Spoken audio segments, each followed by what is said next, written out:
Good morning, guys. Welcome back to another video. Oh, hold on. I'm trying to get better.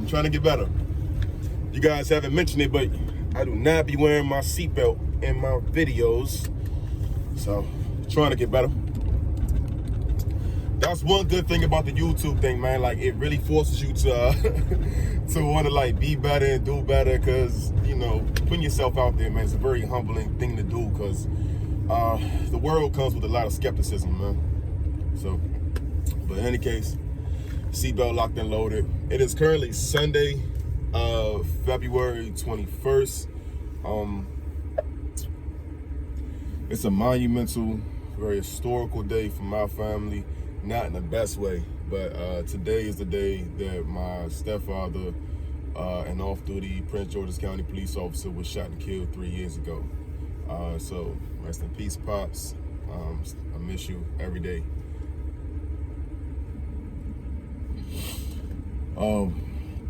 But yeah, back to work, man.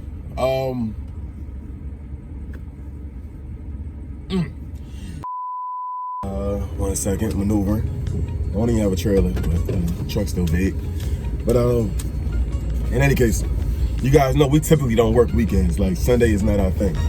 But we got a good load today. So I'm currently driving a Feeney. You guys been following along. You know, that's my 11 Duramax. I'm headed to the lot right now. Well, I'm gonna get a car wash first, and then I'm headed to the lot.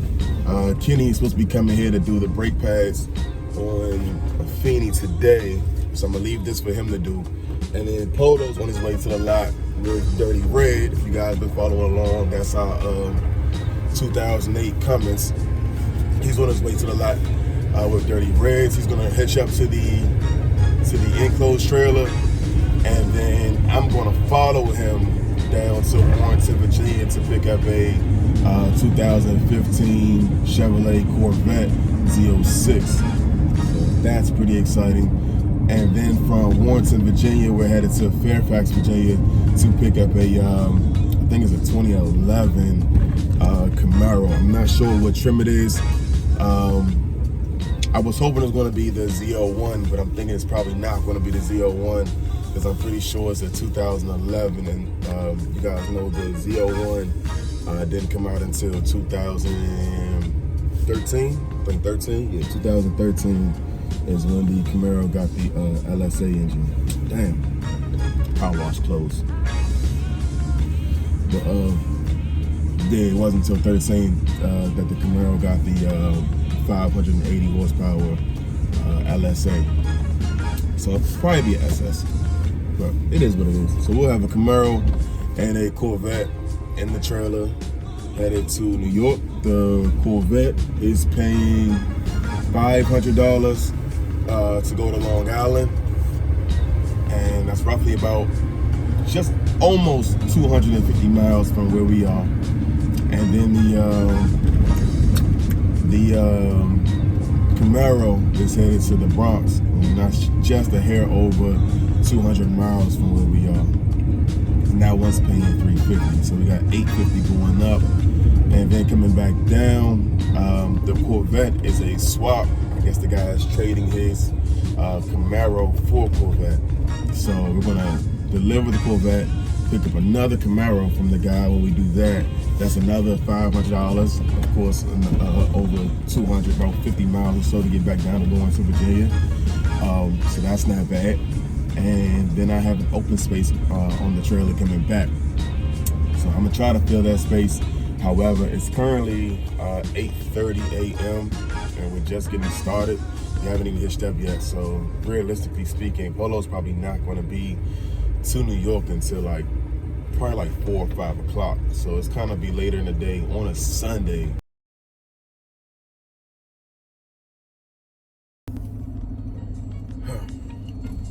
Small change of plans.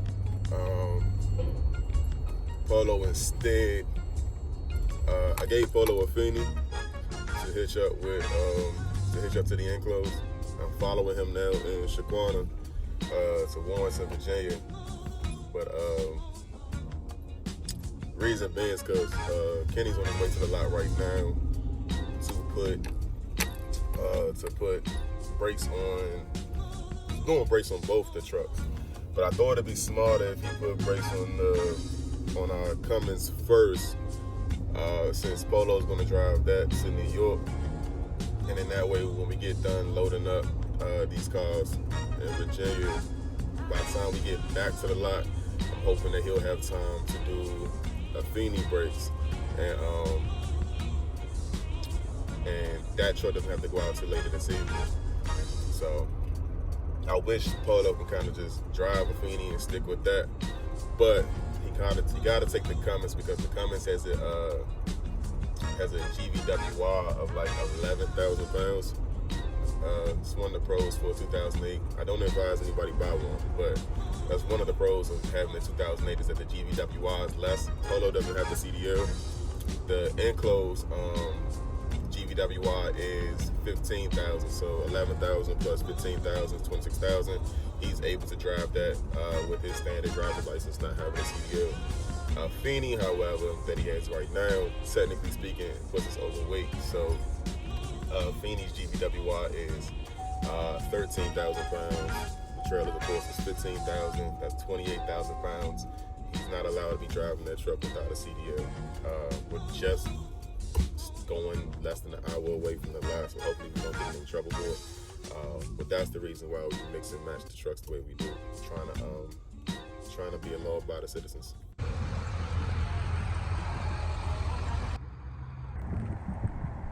So what's happening? It's your man Polo, man, the man behind the mask. So look, this is gonna be my first solo enclosed haul to New York. I got this baby right here, and I also got a Camaro. This one's going to Long Island, and then I got the Camaro that's going to the Bronx. So watch me work, stay tuned.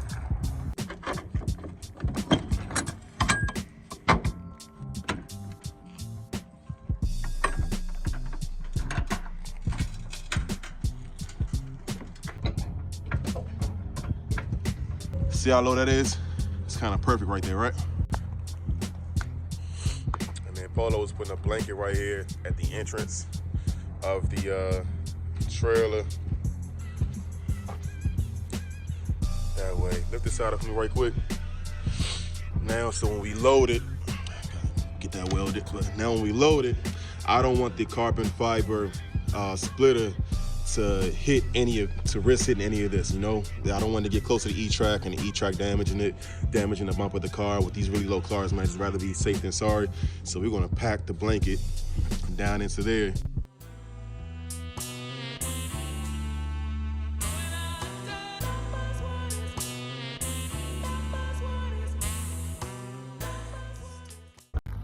If you guys haven't watched our video about our intentions behind the Marathon attire, please go back and watch our last video, and you'll see why we wear the gloves we wear, the apron, the reflective vest, why we choose to wear sweats and all, so on and so forth. So go back maybe about a month, and you'll see a video titled The Intentions Behind the Marathon Attire.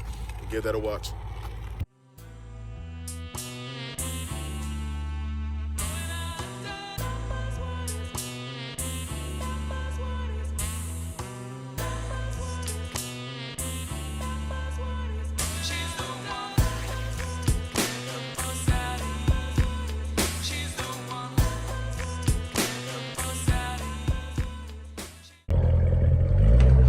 Now you want to ride it, there you go. Get it close on this side because you can't see the passenger side. So when you guys are loading your cars, you're always going to be close on your driver's side. You got a little bit more room. You can come over a little bit, go to your passenger a little bit. But you guys want to get it close on this side because you can't see this side. So if you're real close over here, then you know that you're good over here. Don't try to kind of like aim for the middle. Every car is different. There you go.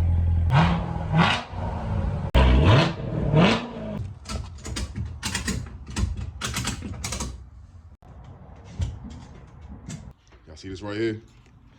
So this is extremely soft, and this is what's separating the strap from the rim itself.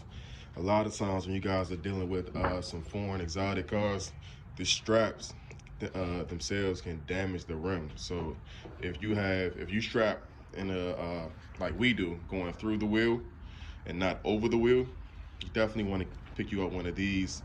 All right, guys, we locked and loaded. This is a 2016 LT4 650 horsepower Z06 Corvette.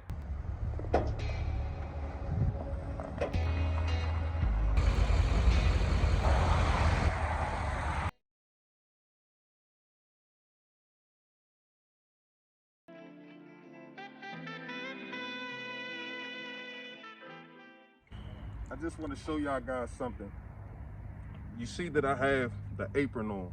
Now, we're doing this without the customer being in front of us. That just shows you the integrity that the Marathon has.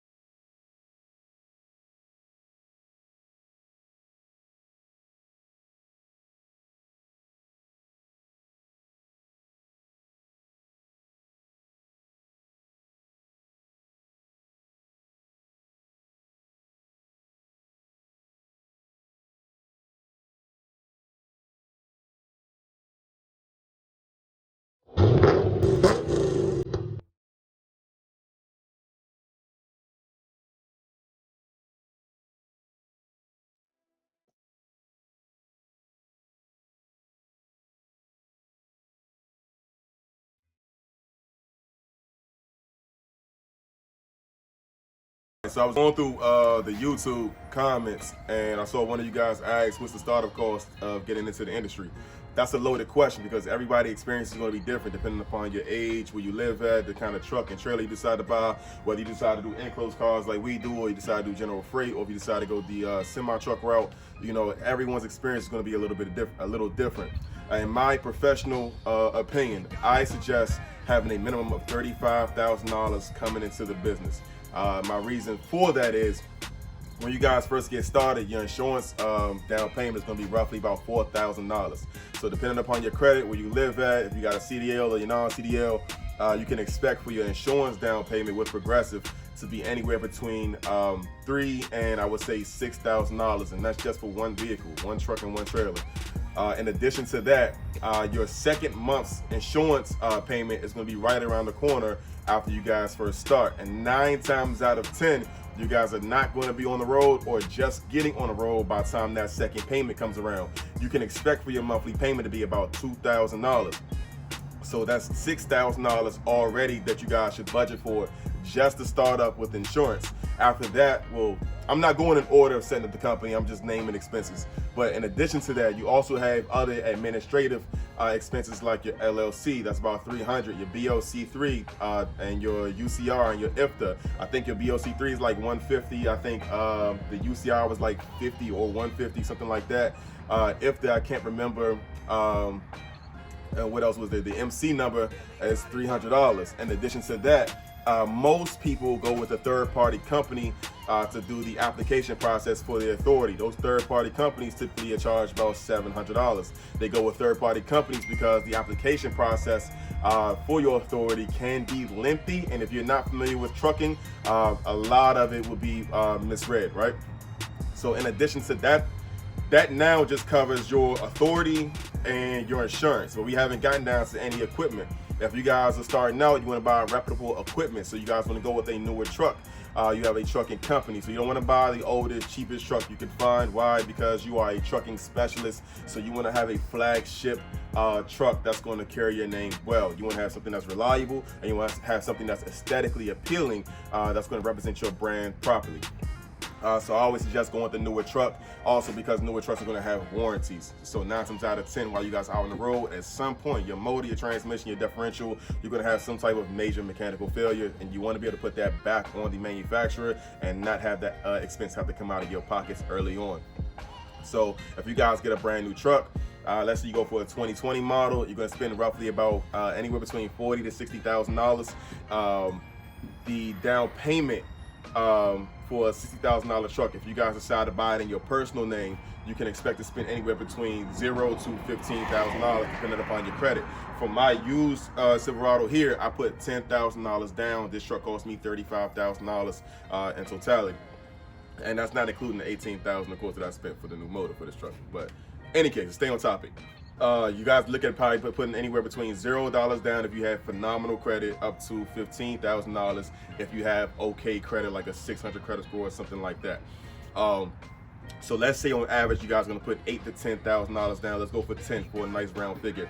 So now you got $10,000 down on a vehicle, on your truck. You also have $6,000 between your insurance down payment and your second month's $2,000 payment, and then you have, I would say, maybe about $1,000 to $2,000 in administrative expenses just to get on the road. So let's say $2,000 for worst case scenario. So 10 plus 6, that's 16, plus administrative expenses, that's another 2. So let's say we're at $18,000.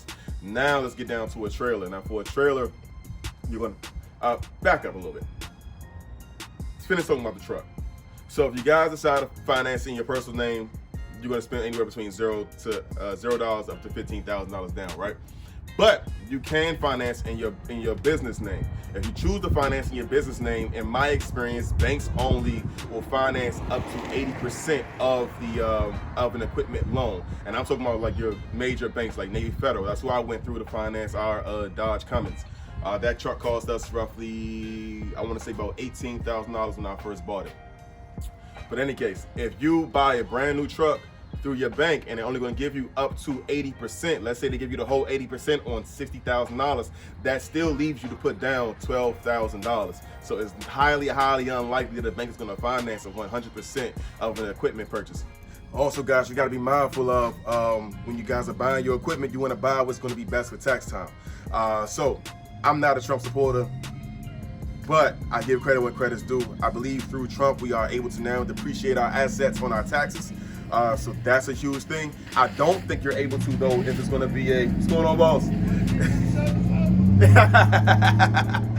I don't think you're able to, though, when you if you buy your truck and your trailer in your personal name. Like, it has to be a business expense in your business name in order for you to be able to depreciate your assets. Also, guys, bear in mind when you guys are buying your trucks and you're buying your trailers, especially your trucks, you want to make at least 2 full payments per month. Why? Because you're going to be driving these trucks at an accelerated rate, which means that you're going to be depreciating the trucks at an accelerated rate.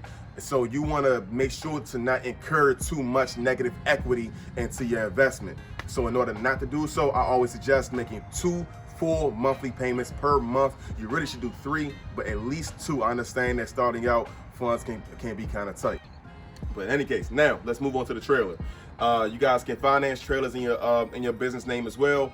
Due to the pandemic, most banks aren't doing that. For new companies, you have to have at least 2 years tax returns. So in most cases right now, you're gonna have to finance your trailer in your personal name. In most cases, you can get your trailer with 0 money down. It's a lot easier than buying the truck. But let's say you put $2,000 down on your trailer. That now gives us $20,000 that you're in the hole now with your company. Now, whoo, it's a lot. I didn't expect it to be like this. But now, you have your truck, you have your trailer, you have active authority, you have insurance, you're ready to get on the road, right? In your first month, you're not going to make your best dollar. In your second month, you're not going to make your best dollar. In your third month, you're not going to make your best dollar. Why? Because you have a brand new MC number. Your authority needs time to age before most brokers, manufacturers, and dealerships are willing to work with you. So a lot of times, in my experience with Central Dispatch, a lot of brokers and dealers will look up your history. They're going to look to see how old your MC is. If your MC is less than 6 months old, a lot of times they won't work with you. If your MC is less than a year old, a lot of times they won't work with you.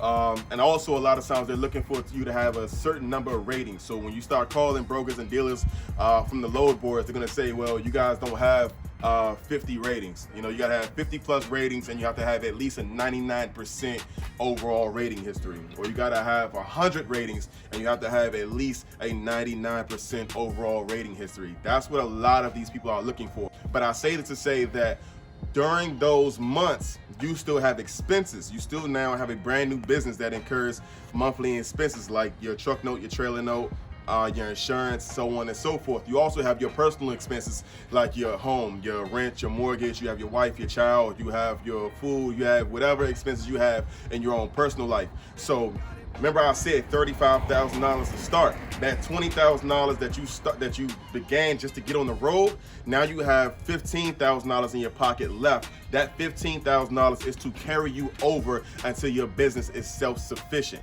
enough to pay its own bills. And then when your business becomes self-sufficient to pay its own bills, you then have to wait to re-establish another cushion for you to be able to therefore pay yourself. So coming into this industry, I know a lot of guys say like, yo, you can get into trucking with $500, $1,000, $5,000, so on and so forth. Those are very possible. However, what these YouTube guys aren't sharing with you guys, that even though you might be able to get into hotshot trucking or car hauling or dumpster rentals or anything like that with little money in, little money down, they're not telling you guys that you cannot sustain that way. All right, you might be able to get into the industry, but you cannot sustain in the industry with just having little money involved. So again, my personal, from my professional experience, at least have $35,000 of a cushion ready if you're going to jump into any industry, especially like, this one. You know what I mean? Blind can't lead the blind, bro. Yes, Somebody sir. gotta have a vision. Yes, sir. You gotta follow who got the vision.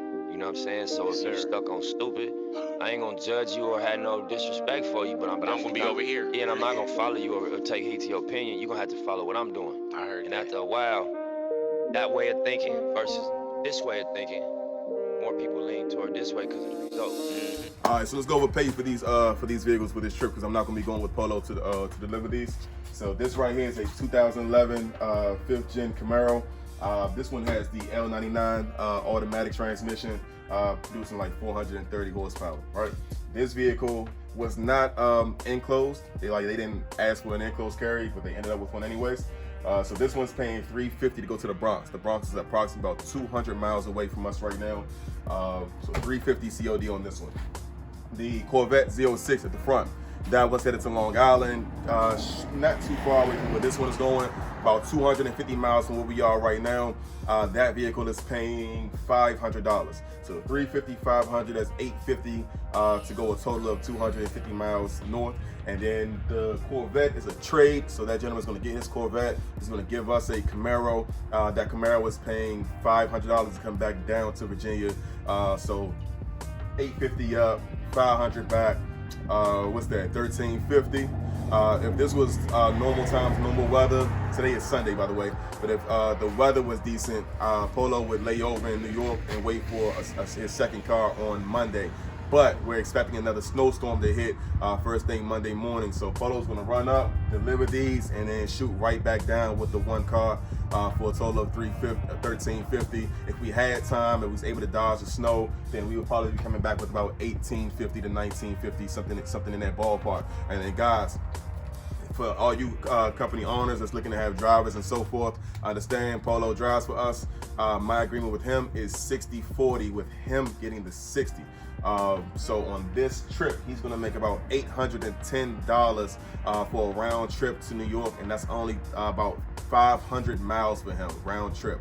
So that's not bad. $810 round trip for 3 cars. If he had time, the weather wasn't so bad to get a 4th car, he would definitely do over $1,000 in this one load. So I know a lot of companies will say, yo, we'll pay you $1,000 a week, $1,500 a week, so on and so forth. This man's gonna make it home tonight, sleep in his own bed. It's gonna be a long day, but he's gonna make it home, sleep in his own bed, not sleep in the back of the pickup truck, and still will still bring home $1,000 today. Now, granted, he has to pay for his own fuel, his own food, and everything else. But this is our trailer. It's a Marathon trailer. It's gonna take a Marathon truck, and his only expense is fuel. So 60-40, he pays his own fuel. On these 2 cars right here, plus the one that's coming back, he's getting $810. If we had a 4th car, he definitely would do about anywhere between $1,000 to $1,200 in this round trip. So not bad. $1,200 in 9 hours. Come on, man, you can't be Earth, huh?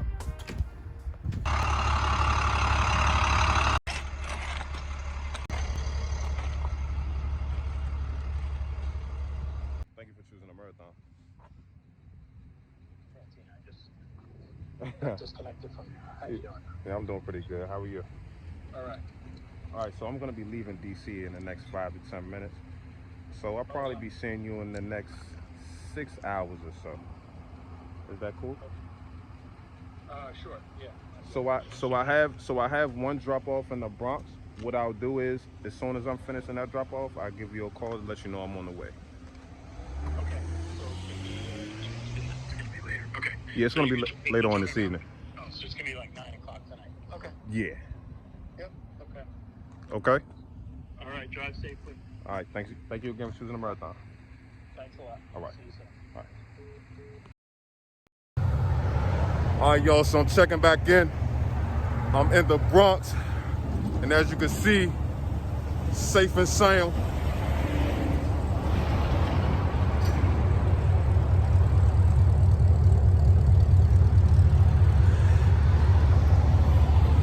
Customer is extremely happy, man, and I'm extremely happy, man, that I made it here safe, man. One down, one to go. It's Marathon, baby. Let's roll. Car number 2, baby.